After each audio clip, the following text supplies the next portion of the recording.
Hi friends, welcome to our channel Yasmin blogs.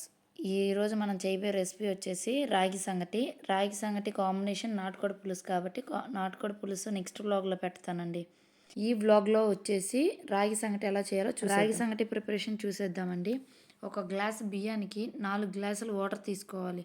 బియ్యం శుభ్రంగా కడుక్కొని 4 గ్లాసులు వాటర్ వేసుకొని స్టవ్ మీద పెట్టేయండి.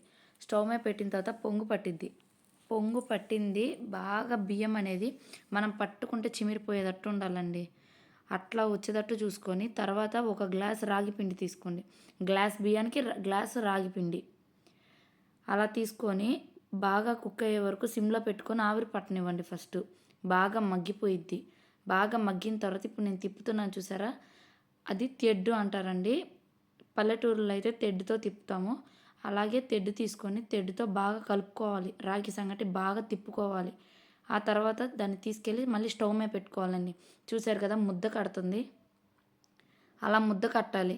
అలా కడితేనే మీకు పర్ఫెక్ట్గా కుదురుతుందండి.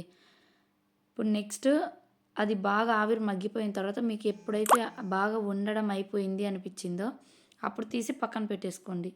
దాంతో ఇప్పుడు ముద్దలు చేసుకోవాలంటే వాటర్ తోటి చెయ్యి తడుపుకోవాలండి. చెయ్యి తడుపుకోకపోతే మీకు వేడి అనేది మీ చేతికి పట్టేసి మీరు ముద్దలు కలపలేరు. కాబట్టి వాటర్లో చేయి పెట్టి కలపండి, మీకు వేడి తెలియకుండా అయిపోతుంది. అట్లా ముద్దలు చేసుకోవాలి. చూసారు కదా, నేను ఎలా అయితే ముద్దలు కడుతున్నానో అలా ముద్దలు కట్టుకొని మనం ఎందులో అయితే చేసామో అందులో వేసేసుకోవాలి. మళ్ళీ మూత పెట్టేయాలి, లేదంటే చల్లగా అయిపోతే తినలేమండి. వేడి వేడి రాగి సంగటి అయితేనే తినగలం.